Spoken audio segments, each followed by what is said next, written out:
Morning, सुप्रभात, वंदे मातरम विद्यार्थी मित्रों। मैं आनंद सर अपने YouTube channel make account easy with Anand sir में आपका हार्दिक स्वागत करता हूं। दोस्तों, हम लोग अकाउंट पार्ट 1 पार्ट 2 पूरा कर चुके हैं। स्टेट पार्ट 1 हमारा कंप्लीट हो चुका है। स्टेट पार्ट 2 में भी हम पार्ट 4 पार्ट 5 पूरा सीख चुके हैं। पार्ट 1 आधा मैंने आपको करवाया था, फिर किसी कारणवश समय नहीं मिलने की वजह से मैंने वो पूरा नहीं करवा पाया। लेकिन पार्ट 2 स्टेट पार्ट 2 का पार्ट 2 लगभग हम आज पूरा करने जा रहे हैं, क्योंकि पार्ट 2 में हमें 2.1 नहीं करना था, स्वाध्याय 2.2 करना था, जो मैंने आपको पूरा करवा दिया। सेक्शन सी और डी में भी द्विपद संभावना वितरण से जुड़े हुए प्रश्नों को मैंने पूरा करवा दिया है आपको। आज की वीडियो में हम सेक्शन ई में द्विपद संभावना वितरण से जुड़े हुए जो प्रश्न हैं उसको करने वाले हैं। लेकिन उससे पहले भी मैंने आपको बताया है, फिर से आज कह रहा हूं कि आपको स्टेट का पेपर फॉर्मेट, जो नया पेपर फॉर्मेट है, उसे देखना है। उसे आप अच्छी तरह से देखेंगे तो आपको ख्याल आएगा कि अगर आप स्टेट पार्ट 2 का पहला और तीसरा लेसन के क्वेश्चन यानी सवाल नहीं भी हल करेंगे तो भी आप 100 मार्क्स का पेपर अटेम्प्ट कर सकते हैं। सेक्शन ए और बी आपको सभी पाठों का अच्छी तरह से लेकिन पढ़ लेना है। ऐसे आपको आता है, आपके स्कूल में करवाया गया है, आपने सीख लिया है, तो आप उसे ज़रूर करिए।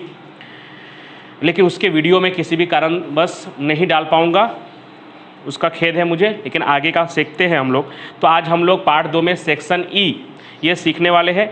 तो सेक्शन ई में कौन कौन से सवाल द्विपद संभावना वितरण से जुड़े हुए हैं, तो मैंने आपको पहले भी बताया था। सेक्शन ई में क्वेश्चन नंबर 3 से लेकर 7 तक, यानी पहला और दूसरे को छोड़कर बाकी सब द्विपद संभावना वितरण से ही जुड़ा हुआ है। तो हम लोग क्वेश्चन नंबर 3 करते हैं। लेकिन आज थोड़ा बड़ा सवाल है दोस्तों, थोड़ा कठिन भी है, तो आपको ध्यान से समझना होगा। तीसरा सवाल, 50 वर्ष की आयु, पेज नंबर 98 पे है सेक्शन ई का तीसरा प्रश्न। 50 वर्ष की आयु के किसी भी एक व्यक्ति को 1 वर्ष दौरान मृत्यु हो, उसकी संभावना 0.01 हो तो 5 व्यक्तियों के समूह में से। सबसे पहले कि अगर किसी व्यक्ति की मृत्यु हो रही है तो वो सफलता है कि निसफलता है, तो उसे हमें निसफलता कहना है। अब कितने लोग उसे सफलता भी कहते हैं, फिर वो उस हिसाब से सवाल उनको गिनना पड़ता है। लेकिन आप खुद ही सोच सकते हैं कि 1 वर्ष दौरान अगर किसी की मृत्यु हो रही है, या कभी भी किसी की मृत्यु होना सफलता है कि निसफलता है, तो निष्फलता है, यानी हम उसे क्यू कहेंगे। तो क्यू बराबर 0.01, तो इसलिए तुरंत आपको लिखना है, इसलिए पी बराबर क्या होगा, तो 1 में से 0.01 घटाएंगे तो 0.99। ठीक है, आगे क्या लिखा है, कितने व्यक्तियों का चुनना है आपको, तो 5 व्यक्तियों के एक समूह में से, यानी n बराबर कितना दिया हुआ है 5, यानी 3 चीजें, जो महत्वपूर्ण 3 चीजें होती है द्विपद संभावना वितरण में, वो तीनों आपको मिल गया। क्या क्या मिल गया, तो Q 0.01, मृत्यु होने की संभावना को हमने निष्फलता कहा है, तो Q बराबर 0.01। P बराबर हमने कैसे निकाला, तो 1 में से 0.01 को घटा लिया तो कितना आया 0.99। 5 व्यक्ति के समूह यानी n बराबर 5। तो यहाँ तक तो आप समझ गए होंगे। अब पहला वाला थोड़ा ध्यान से देखिएगा, किसी भी व्यक्ति की 1 वर्ष दौरान मृत्यु न हो। अब यहाँ पे लिखा है मृत्यु न हो, इसका मतलब कि क्या हुआ कि 5 व्यक्ति में से पांचों के पांचों व्यक्ति क्या हो, जीवित हो, और जीवित होने को ही हमने सफलता कहा है, बराबर। मृत्यु होने को तो हमने क्या कहा है, निसफलता कहा है। तो क्या कहा गया है, पहला वाला सवाल, कि किसी भी व्यक्ति की, किसी भी, और जो हमने 5 व्यक्ति का समूह चुना है उसमें किसी भी व्यक्ति की मृत्यु ना हो 1 वर्ष दौरान, किसी भी व्यक्ति की 1 वर्ष दौरान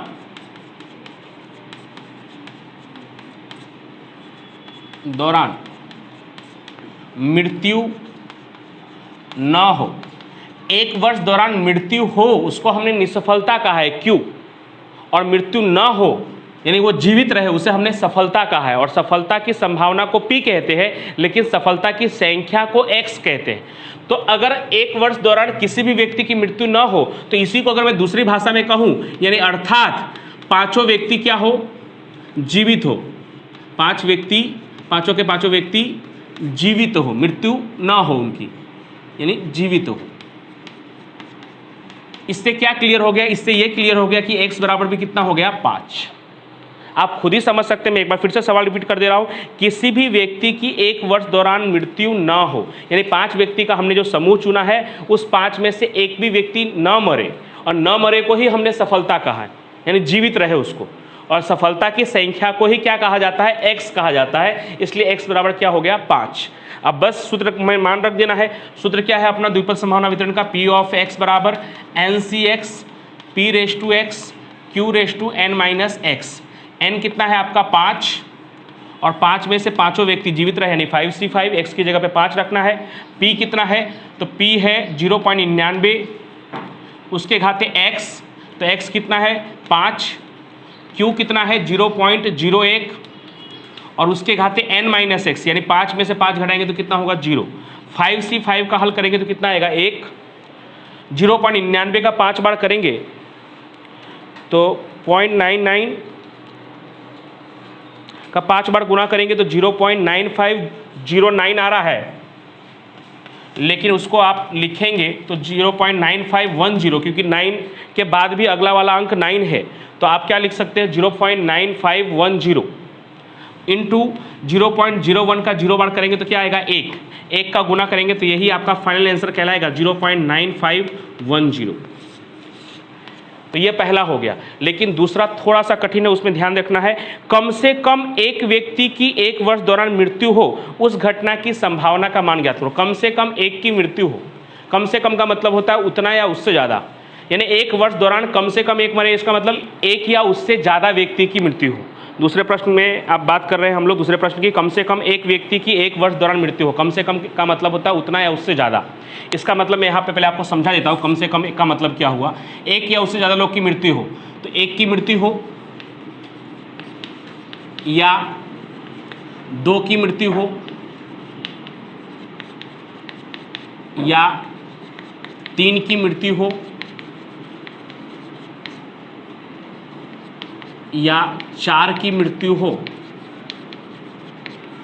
या 5 की मृत्यु हो, क्योंकि आपके प्रश्न में लिखा है कि कम से कम 1 वर्ष दौरान एक की मृत्यु हो। कम से कम का मतलब होता है उतना या उससे ज़्यादा, एक या उससे ज़्यादा। तो कब तक, तो 5 है कुल संख्या, तो कम से कम एक का मतलब 1 की मृत्यु हो या 2 की या 3 की या 4 की या 5 की मृत्यु हो जाए। अब लेकिन हमने किसको सफलता कहा है, मृत्यु न होने को हमने सफलता कहा है, सफलता की संभावना p कहा है। तो सफलता की संख्या x भी किसे कहेंगे, मृत्यु न होने को x कहेंगे। तो मृत्यु न होने को कैसे निकालेंगे, तो अगर 1 की मृत्यु होगी इसका मतलब कि 4 की मृत्यु नहीं होगी, या 2 की जब मृत्यु होगी, 5 में से जब 2 लोग की मृत्यु हो जाएगी तो इसका मतलब 3 लोग बचे रहेंगे, 3 की मृत्यु नहीं होगी। उसी तरह से या 3 की मृत्यु होगी तब 2 की मृत्यु नहीं होगी, या 4 की मृत्यु हो तो 1 की मृत्यु नहीं होगी, या 5 की मृत्यु होगी इसका मतलब 0 की मृत्यु नहीं होगी। इसका मतलब नहीं होने वाला हमने लिख लिया। इसका मतलब हमें क्या क्या चाहिए, तो हमें चाहिए P of 4, या लिखा है तो प्लस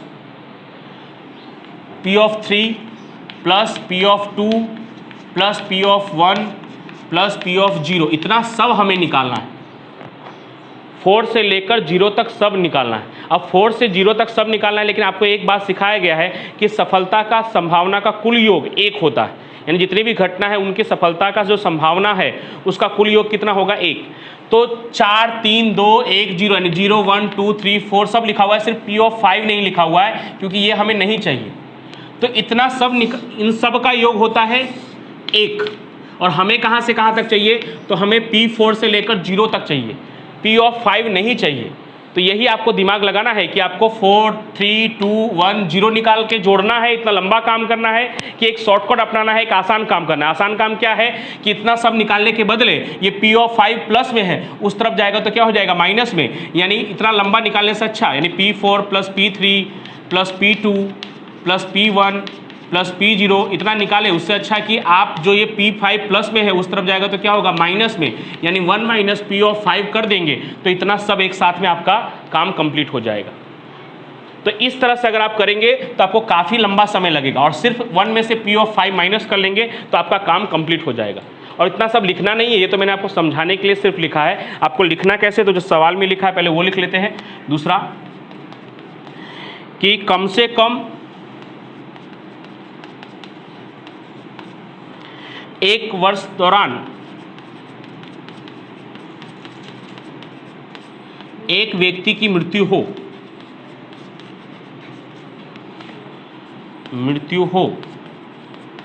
उसकी संभावना बराबर 1 माइनस P of 5, यानी कि 5 व्यक्ति जीवित रहे उसके अलावा के सभी ऑप्शन। हमें 5 व्यक्ति जीवित की संभावना नहीं चाहिए, लेकिन 5 व्यक्ति जीवित रहे उसके अलावा के सभी ऑप्शन, यानी उसके अलावा की कुल योग, संभावना का कुल योग हमें 0 व्यक्ति जीवित रहे, 1 व्यक्ति जीवित रहे, 2 व्यक्ति जीवित रहे, 3 व्यक्ति जीवित रहे, 4 व्यक्ति जीवित रहे, सब चाहिए। जीवित रहे का मतलब वही मृत्यु ना हो, सबका सब चाहिए। सिर्फ खाली क्या चाहिए, 5 व्यक्ति जीवित रहे, वो नहीं चाहिए। तो एक में से अगर वो माइनस कर देंगे तो बाकी का 4 आपको मिल जाएगा। तो 1 माइनस पी ऑफ 5, तो 1 माइनस पी ऑफ 5 हमने ऑलरेडी निकाला हुआ है, ये रहा 0.9510। ये आप माइनस कर देंगे या तो आप अलग से निकाल देंगे तो भी चलेगा। तो 0.9510 माइनस करेंगे एक में से तो 0.049 आएगा। या तो यहाँ पे हमने राउंड फिगर में आंकड़ा लिखा था इसलिए आपको थोड़ा यहाँ पे पीछे जो जवाब दिया उससे थोड़ा मिसमैच होगा, लेकिन वही सही जवाब है। तो 1 में से आप 0.9510 माइनस करेंगे दोस्तों तो 0.049 आ रहा है। यहाँ पे पीछे देखेंगे थोड़ा और आंकड़ा लिखा हुआ है, क्योंकि ये जो हमने लिया हुआ है यहाँ पे राउंड फिगर में लिया हुआ है, इसके लिए ऐसा है। तो इस तरह से आप करेंगे तो आपका ये सवाल बहुत ही आसानी से होगा। ये समझने के लिए मैंने लिखा है, इसको आप नोट भी कर सकते हैं, लेकिन सवाल में दर्शाने की कोई ज़रूरत नहीं है। दर्शाना हो तो दर्शा भी सकते हैं आप, तो और दी बेस्ट हो जाएगा, बहुत अच्छा हो जाएगा। चलिए क्वेश्चन नंबर 4, कक्षा 12 के विज्ञान प्रवाह में अध्ययन करते विद्यार्थी को प्रवेश इंजीनियरिंग शाखा में मिले उसकी संभावना 0.3 है। कोई 12वीं में पढ़ता है और बाद में उसको इंजीनियरिंग में एडमिशन मिलता है, तो उससे अगर हम सफलता कहें तो क्वेश्चन नंबर 3 में तो P बराबर 0.3 है। अब P बराबर 0.3 है तो Q बराबर क्या हो जाएगा 0.7, यानी प्रवेश मिले उसको हमने सफलता कहा है, तो सफलता की संभावना कितनी है 0.3, तो प्रवेश न मिले उसकी संभावना कितनी होगी 0.7। अब आगे क्या कहा गया है, ऐसे अध्ययन किए गए विद्यार्थियों में से 5 विद्यार्थियों का चुनाव यादृच्छिक रूप से किया जाता है। 5 यानी n बराबर 5। अब 5 व्यक्तियों का चुनाव किया जाता है, उसमें से इंजीनियरिंग शाखा में प्रवेश प्राप्त करने वाले विद्यार्थियों की संख्या इंजीनियरिंग शाखा में प्रवेश न प्राप्त करने वाले विद्यार्थियों की संख्या से अधिक हो, उस घटना की संभावना ज्ञात करो। ध्यान से सवाल को पहले सुनिए और फिर आप बता सकेंगे कि x कितना होगा। इंजीनियरिंग शाखा में प्रवेश करने वाले विद्यार्थियों की संख्या इंजीनियरिंग शाखा में प्रवेश न करने वाले विद्यार्थियों की संख्या से अधिक हो। अब 5 से कुल संख्या कितनी है 5, 5 का आधा कितना होता है 2.5। अब 2.5 विद्यार्थी तो हो नहीं सकते हैं। आपको क्या कहा है कि इंजीनियरिंग शाखा में जो प्रवेश करने वाले विद्यार्थी है उनकी संख्या प्रवेश नहीं करने वाले विद्यार्थियों से ज़्यादा होनी चाहिए। तो एटलीस्ट कितना होना चाहिए प्रवेश करने वाली संख्या, कम से कम 3 होना चाहिए। 3 होगा तो भी ज़्यादा होगा प्रवेश नहीं करने वाले से, 4 होगा तो भी ज़्यादा होगा और 5 होगा तो भी ज़्यादा होगा। इसका मतलब ये हुआ कि कम से कम 3 विद्यार्थियों को इंजीनियरिंग शाखा में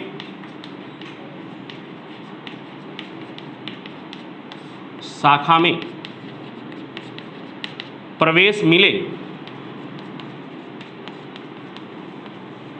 उसकी संभावना। कम से कम 3 क्यों कहा है, क्योंकि कम से कम 3 होगा तो ही वो प्रवेश नहीं मिलने वाले विद्यार्थियों से ज़्यादा होंगे। अगर 3 होंगे तो भी प्रवेश नहीं मिलने वाले, तब कितने होंगे 2। अगर 3 लोगों को प्रवेश मिलता है इसका मतलब कि 2 लोगों को प्रवेश नहीं मिलता होगा तो भी ज़्यादा ही हुए। 4 लोगों को प्रवेश मिलता है इसका मतलब 1 लोगों को प्रवेश नहीं मिलता है तो भी ज़्यादा हुए। 5 के 5 को प्रवेश मिलता है मतलब 0 को प्रवेश नहीं मिलता है तब तो ज़्यादा ही हुए।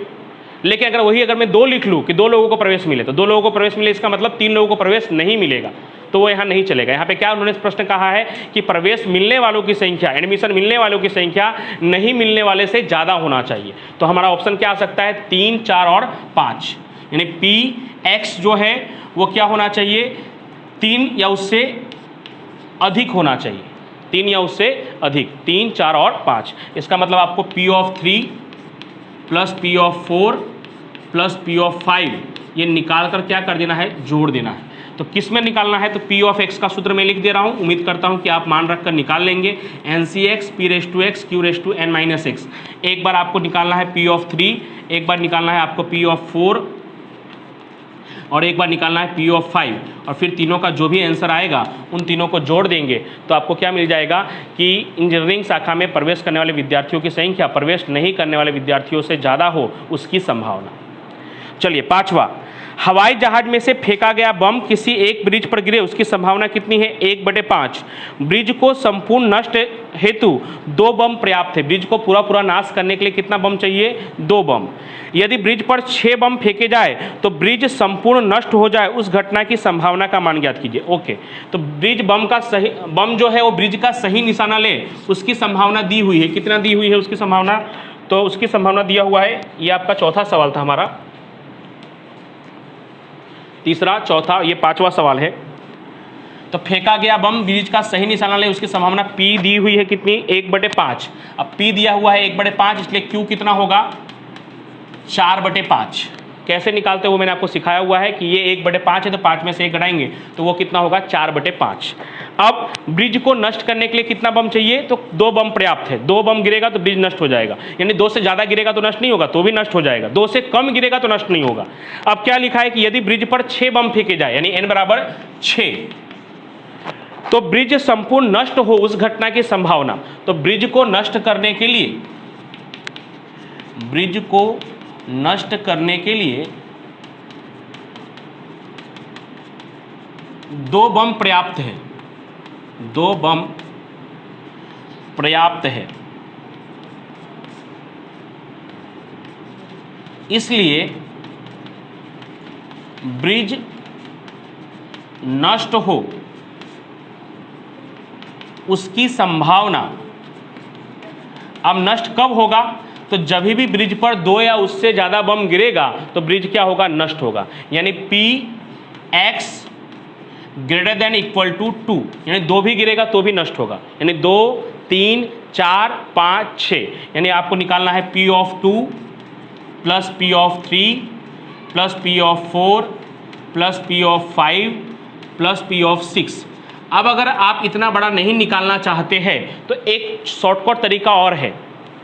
कुल मिलाकर कितने बम है, 6, यानी कुल संभावना क्या होगी, P(0) + P(1) + P(2) + P(3) + P(4) + P(5) + P(6) बराबर 1। तो आपको 2 से लेकर 6 तक अगर नहीं निकालना, इतना लंबा काम नहीं करना है, तो इसी को अगर आप ऐसे लिखेंगे तो भी चलेगा। यानी 1 में से 0 और 1 की संभावना निकाल लेंगे आप, सिर्फ 0 और 1 ही बाकी है।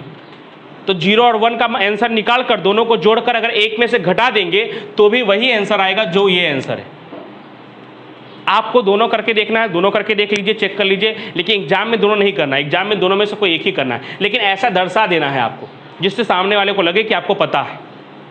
तो इतना लंबा अगर आपको नहीं करना है, 2, 3, 4, 5, 6 इन सभी की संभावना नहीं निकालनी है, तो आपको किसकी संभावना निकालनी है, 0 की और 1 की। आपको चाहिए तो 2 से 6 तक ही, लेकिन 0 का और 1 का निकाल लेना है और 1 में से क्या कर देना है, माइनस कर देना है। 1 में से माइनस कर देंगे तो बाकी का मिल जाएगा 2 से लेकर 6 तक का। तो इसमें काम आसान रहेगा, इसमें आपको 2 ही निकालना रहेगा और यहाँ पे आपको 1, 2, 3, 4, 5 निकालना पड़ेगा। उससे अच्छा कि ये 2 निकाल कर, लेकिन उन दोनों को जोड़कर 1 में से क्या करना है, माइनस करना है। क्यों ऐसा हो रहा है, क्योंकि 0 से लेकर 6 तक की कुल संभावना कितनी होगी, 1, और आपको 2 से 6 तक तो चाहिए ही। तो आपको क्या करना है, 1 में से 0 और 1 की जो संभावना होगी उसको जोड़कर क्या कर लेना है, माइनस कर लेना है। कैसे निकालना है, तो वही P(x) का सूत्र पे रखकर आपको ज्ञात करना है। छठा सवाल पेज नंबर 99 पे है। किसी एक निश्चित परीक्षा में सामान्य रूप से 40% विद्यार्थी अनुत्तीर्ण होते हैं। अनुत्तीर्ण होते हैं मतलब फेल होते हैं। तो फेल होने की संभावना को क्या कहेंगे, निष्फलता, यानी Q 40% मतलब कि 40/100 0.4। अब फेल अगर 0.4 होते हैं तो पास कितने होंगे, 0.6। कैसे, तो 1 में से 0.4 को माइनस कर देंगे तो 0.6, यानी 60% लोग पास होंगे। अब आगे 6 विद्यार्थियों के एक समूह में से कम 4 विद्यार्थी उत्तीर्ण हो, यानी n बराबर 6 और कम से कम 4 विद्यार्थी उत्तीर्ण हो। कम से कम 4 का मतलब 4 या उससे ज़्यादा विद्यार्थी पास हो, 4 या उससे ज़्यादा, यानी x > 4। क्योंकि क्या लिखा है, कम से कम 4 विद्यार्थी उत्तीर्ण होने का मतलब क्या हुआ, 4 या उससे ज़्यादा। यानी आपको क्या क्या निकालना है, P4 + P5 + P6। तो आप आसानी से इसे कर सकेंगे। ठीक है दोस्तों, तो ये हमारा छठे तक क्वेश्चन हो गया। ई का एक 7वां सवाल बाकी है लास्ट, और एफ का एक दूसरा सवाल। एफ में 2 सवाल है, पहला और दूसरा, जिसमें हमें पहला नहीं करना है, दूसरा करना है। ई का 7वां, एक बॉक्स में 3 लाल और 4 सफ़ेद रंग की गेंद है। तो लाल यानी रेड 3 है और वाइट सफ़ेद यानी वाइट 4 है। कुल मिलाकर कितनी गेंदें हैं टोटल, तो टोटल गेंदें हैं 7। रेड कलर की 3, वाइट कलर की 4, यानी लाल रंग की 3 और सफ़ेद रंग की 4, यानी कुल मिलाकर टोटल है 7। अब आगे उसमें से 4 गेंदों का चुनाव पूर्ति सहित विधि से किया जाए तो चुने गए गेंदों में 2 गेंद लाल और 2 गेंद सफ़ेद मिले, चारों गेंद सफ़ेद मिले, उस घटना के संभावना द्विपद वितरण के उपयोग से ज्ञात कीजिए। इसको असतत वितरण से भी किया जा सकता है, लेकिन असतत वितरण से कहा होता तो हम करते ही नहीं, क्योंकि हमारा 30% सिलेबस के हिसाब से असतत संभावना वितरण कट गया है। लेकिन द्विपद संभावना वितरण से कहा हुआ है, इसलिए हमें करना है। तो करना है तो अब लाल रंग को हमें सफलता मानना है कि सफ़ेद को, तो यहाँ तो किसी को भी आप मान सकते हो आपकी इच्छा से। यानी इस सवाल को हम 2 ढंग से कर सकते हैं। अगर मैं लाल गेंद को सफलता कहूँ तब क्या आंसर होगा, और सफ़ेद रंग के गेंद को सफलता कहूँ तब क्या होगा। तो मैं बारी बारी से दोनों ढंग से करके दिखाता हूँ। दोनों तरीके से करेंगे तो आंसर सेम ही आएगा। तो मैं यहाँ लिख रहा हूँ, लाल रंग का गेंद चुने उसे सफलता कहे, उसे सफलता माने, तो P बराबर, यानी सफलता की संभावना P बराबर, लाल रंग के कितनी गेंद है अपने पास 3, और कुल कितनी गेंदें हैं 7, तो P बराबर क्या होगा 3/7। और जब P बराबर 3/7 होगा तो Q बराबर क्या होगा 4/7, यानी सफ़ेद रंग वाली गेंद। लाल रंग को अगर आप सफलता कह रहे हो कि भाई मैं 7 में से एक गेंद चुन रहा हूँ और वो लाल रंग का गेंद हो, उसको मैं अगर सफलता मानूँ तो लाल रंग का गेंद कितना है 3 है, तो 3 और कुल कितना है 7, तो 3/7। अब P अगर 3/7 है तो Q कितना आएगा 4/7। कैसे, तो 1 में से 3/7 को माइनस करेंगे तो 7 में से 3 घटाएंगे तो कितना आएगा 4/7। यानी सफ़ेद रंग का गेंद आएगा तो वो हमारे लिए क्या होगा, तब निसफलता होगा। अब आगे पहला सवाल, 2 गेंद लाल और 2 गेंद सफ़ेद हो, तो N कितना है आपके लिए, तो लिखा है उसमें से 4 गेंद का चुनाव किया जाए, यानी N 4 है। तो पहले सवाल के लिए भी 4 है N, और दूसरे सवाल के लिए भी N 4 है, लेकिन X कितना लेना है। तो पहले सवाल में बोला है 2 गेंद लाल और 2 गेंद सफ़ेद, तो हमने किसको सफलता कहा है, जिसको हम सफलता कहते हैं उसी की संख्या को हमें x कहना होता है। तो हमने लाल गेंद को सफलता कहा है, तो x बराबर हमारा क्या होगा 2 होगा। खैर यहाँ पे अगर आप सफ़ेद गेंद को भी सफलता कहे होते तो भी x 2 ही होता, क्योंकि क्या लिखा हुआ है 2 गेंद लाल और 2 गेंद सफ़ेद, दोनों की संख्या कैसी है, बराबर है। ठीक है। और दूसरा सवाल, चारों गेंद सफ़ेद रंग के मिले, तो इसमें आपको निकालना है, ये सवाल पूरा नहीं हो गया। NCX यानी P ऑफ x के सूत्र जो है NCX P⁻x Q⁻n-x, उसमें P की जगह पे 3/7, Q की जगह पे 4/7, N की जगह पे 4 और X की जगह पे 2 रखकर आपको P ऑफ 2 निकाल लेना है। और जो दूसरा सवाल है उसमें क्या बोला है, चारों सफ़ेद रंग के गेंद मिले। अब चारों सफ़ेद रंग के मतलब N तो 4 है ही, और X कितना 0 नहीं, आपको लग रहा है X 4 नहीं, X 0। क्यों 0, क्योंकि चारों कैसे हो, सफ़ेद रंग के हो। हमने तो किसको सफलता कहा है, लाल रंग को सफलता कहा है। तो अगर 4 में से चारों सफ़ेद है, इसका मतलब लाल रंग का क्या आएगा 0 आएगा। अगर आपने सफ़ेद रंग को सफलता कहा होता तब N बराबर 4 आता और X बराबर 4 आता, लेकिन तब यहाँ पे आपका P और Q भी बदला हुआ होता, तब आपका यहाँ पे P और Q भी बदला ही होता, यानी तभी भी आंसर तो वही आता जो अभी आने वाला है। लेकिन ध्यान रखिएगा कि आपने किसको सफलता कहा है, लाल रंग के गेंद को सफलता कहा है। जिससे आप सफलता मानते हो, जिसकी संभावना को आप P कहते हो, उसी की संख्या को आपको X कहना है। तो 4 में से चारों गेंद सफ़ेद हो, इसका मतलब कि 0 गेंद, एक भी गेंद लाल ना हो, यानी N बराबर 4 और X बराबर 0। वही अगर आपने सफ़ेद रंग को सफलता कहा होता तब आपका P आता, सफ़ेद रंग का कितने गेंद है 4 गेंद, तो P आता आपका 4/7 और Q आता आपका 3/7। तो उस कंडीशन में पहला वाला तो वही आता आपका तभी भी N बराबर 4 और X बराबर 2, क्योंकि पहले वाले में तो सफ़ेद रंग का भी 2 ही गेंद था। लेकिन दूसरा वाला तब आपके लिए आता N बराबर 4 और X बराबर 4। लेकिन दोनों ही कंडीशन में आंसर सेम ही आएगा। ऐसा होता आप ट्राई करके देख लीजिएगा, क्योंकि यहाँ पे N 4 है, X 4 है, लेकिन यहाँ पे P और Q बदल गए हैं। यहाँ पे हमारा P है 3/7, यहाँ पे हमारा P है 4/7, यहाँ पे Q है 4/7, तो वहाँ पे Q है 3/7। तो दोनों ही कंडीशन से आंसर सेम ही आएगा। आपको किसी भी एक ही कंडीशन से करना है, वो तो मैंने चेक करने के लिए दोनों लिख दिया, ध्यान दिलाने के लिए कि मैंने लाल रंग के गेंद को सफलता कहा है, इसलिए उन्होंने कहा था कि 4 में से चारों सफ़ेद हो, तो आपको खुद ही सोचना है कि लाल कितने होंगे 0 होंगे, इसलिए मैंने X बराबर 0 लिखा है। अगर मैंने सफ़ेद गेंद को सफलता कहा होता तो N बराबर 4 और X बराबर 4 होता, लेकिन तब P और Q भी अलग अलग होता। तो इसको भी आप पूरा कर लीजिएगा। यहाँ पर आपको निकालना है P ऑफ 0, किस में रखकर, तो वही P of X NCX P⁻x Q⁻n-x, उसमें आपको P ऑफ 0 रखकर मान ज्ञात कर लेना है। और यहाँ पे भी वैसे ही करना है, लेकिन दोनों में से कोई एक ही ऑप्शन आप करना है, तो मैंने ये किया है तो आप भी यही कर सकते हैं। अब F का दूसरा सवाल, तो F के दूसरे सवाल को थोड़ा ध्यान से देखिएगा, क्योंकि वो सभी सवालों से थोड़ा हटकर है।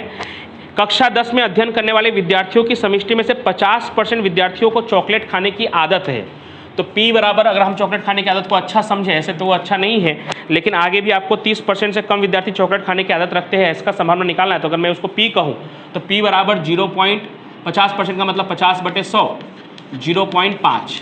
ऐसे भी 50% दिया है दोस्तों, तो आप नहीं खाने को भी P कहोगे तो भी आपका आंसर वही आएगा, क्योंकि 50% मतलब आधा हो गया। तो P अगर आधा है 0.5 है तो Q भी कितना होगा, 0.5 ही होगा। या तो 1/2 लिखना है तो आप 1/2 भी लिख सकते हैं। 50 से कम 50, 50 दूनी 100, तो P बराबर 1/2, इसलिए Q बराबर भी कितना, 1/2। अब आगे, इस सूचना की जांच करने हेतु 1024 आगणक की नियुक्ति की गई है। यानी इस प्रयोग को एक तरह से 1024 बार क्या किया गया है, पुनरावर्तन किया गया है। यानी कैपिटल N आपको कितना लेना है, 1024। अब आपको आगे क्या लिखा है, इन विद्यार्थियों की समष्टि में से यादृच्छिक रूप से 10 विद्यार्थी का चयन किया जाए। कितने विद्यार्थी का चयन किया जाए, 10, यानी N बराबर 10। आगे, चयन करके चॉकलेट खाने की आदत के विषय में जांच करता है तो 30% से कम विद्यार्थी चॉकलेट खाने की आदत है। 30% से कम विद्यार्थी को चॉकलेट खाने की आदत है। चॉकलेट खाने की आदत को ही हमने P कहा है, तो उसी की संख्या को हम क्या कहेंगे, X। तो कितने परसेंट लोगों को, तो 30%। तो 10 का 30% करेंगे तो क्या होगा, 3। 10 का अगर आप 30% करेंगे तो कितना होगा, 3। क्या लिखा है, 30% से कम विद्यार्थी। 30% से कम मतलब X less than 3, X less than 3। 3 कहाँ से आया, और तो 30 लिखा हुआ है, 30 नहीं लिखा हुआ है, 30% लिखा हुआ है। तो 10 का अगर 30% करेंगे तो 3 होगा। लेस देन क्यों लिखा है, तो इसमें लिखा है 30% से कम विद्यार्थी, कम मतलब छोटा, 30% से कम। अब 30% से कम में क्या क्या आ सकता है, तो 3 से कम में क्या क्या आ सकता है, 0, 1, 2। इस बार मैं प्लस में इसलिए नहीं लिख रहा हूं दोस्तों, क्योंकि आगे क्या बोला है कि 30% से कम विद्यार्थी चॉकलेट खाने की आदत है, ऐसी जानकारी देने वाले आगणकों की अनुमानित संख्या निकालनी है। तो आगणकों की जो अनुमानित संख्या या अपेक्षित संख्या है, उसका सूत्र होता है दोस्तों, अपेक्षित संख्या बराबर capital N into P of X, capital N into P of X। P of X की जो वैल्यू आएगी उसको कैपिटल N से गुना करना है। यानी बारी बारी से आपको P ऑफ 0 निकालना है, N के साथ गुना करना है। P ऑफ N1 निकालना है, N के साथ गुना करना है। P ऑफ 2 निकालना है, N के साथ गुना करना है। या फिर तीनों को जोड़ दीजिए आप, तीनों को जोड़कर जो संभावना आएगा उसका डायरेक्ट N के साथ गुना कर लेंगे तो भी चलेगा।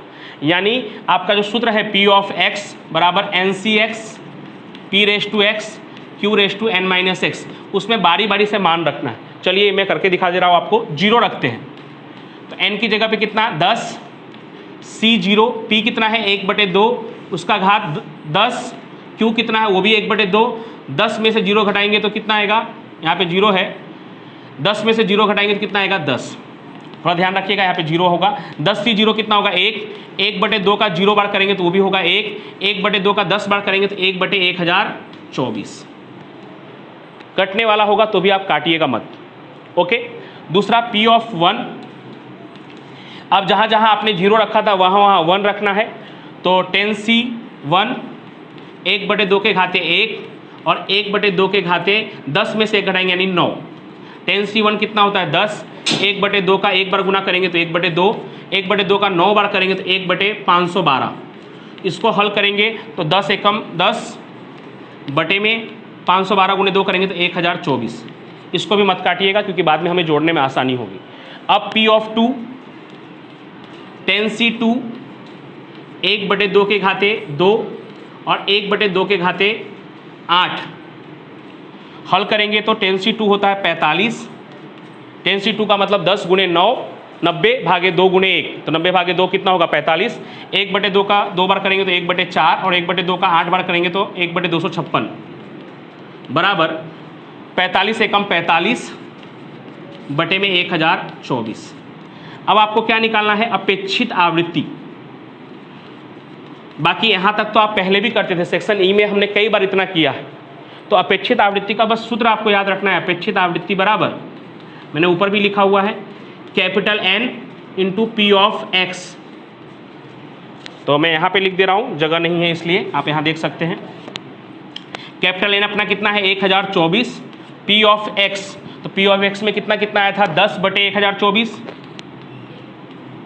सॉरी पहले कितना आया था, पहले ये वाला था 1/1024, 1/1024 प्लस 10 बटे में 1024 और प्लस लास्ट में कितना आया था 45 बटे में 1024, यानी ये जो 1 बटे 1024 ये किसके लिए आया था, 0 रखने पर आया था, 1 रखने पे क्या आया था 10 बटे में 1024 और 2 रखने पे कितना आया था 45 बटे में 1024 और ये 1024 कौन सा है, कैपिटल N। अब 1024 गुणे सबका हर बराबर है यानी डायरेक्ट आप जोड़ सकेंगे, 45 और 10 55, 55 और 1 56, 56 बटे में 1024, 1024 से 1024 कट गया, कितना आपका फाइनल आंसर आया 56। तो इस तरह से आपको पता तो चल ही गया था कि 30% मतलब का 3 होता है, 3 से कम का मतलब हुआ 0 1 2, इतना आप पहले भी ज्ञात करते थे, यानी खाली संभावना निकालने के लिए कहा होता तो हमारा आंसर आता 56 बटे 1024, ये हमारा फाइनल आंसर होता। एक लाइन खाली ज़्यादा कहा है कि आपको अपेक्षित आवृत्ति ज्ञात करना है जिसका सूत्र होता है capital N into P of X। तो हमारा जो आंसर आया है उसको कैपिटल N से गुना कर दिया है, तो अपेक्षित आवृत्ति कितनी हुई है 56। ठीक है, अब ऐसा ही अगर आपको सवाल करना है तो सेक्शन F का जो हमने अभी सवाल किया है अपेक्षित आवृत्ति वाला, ऐसा ही एक सेम क्वेश्चन आपका उदाहरण भी है, ऐसा ही सेम टू सेम, तो वो आप कर सकते हैं। उदाहरण नंबर 21 इसकी तरह है और उसके अलावा जो इससे पहले हमने सेक्शन E के जो प्रश्न किए हैं उस तरह से आप 19, 20, 22 इस तरह के उदाहरणों को कर सकते हैं। तो दोस्तों आज हमने पाठ 2 को पूरा कर लिया है। पार्ट 2 में जितना हमें पढ़ना था उतना हमने सीख लिया है। स्टेट पार्ट 2 में भी दोस्तों मैंने आपको पार्ट 4, पार्ट 5 और पार्ट 2 पूरा कंप्लीट करवाया है, संभावना भी आधा करवा ही दिया था। तो इस तरह से आप अच्छी तरह से तैयारी करिए बोर्ड की एग्जाम की। हो सकेगा तो बीच बीच में कभी कभी मैं वीडियो डालता रहूँगा आपकी परीक्षा की दृष्टि से, रिवीजन की दृष्टि से, और नहीं तो आप जितने भी वीडियो है उसको अच्छी तरह से पढ़िए और रिवीजन कीजिए। आपको आपकी एग्जाम के लिए बेस्ट ऑफ लक।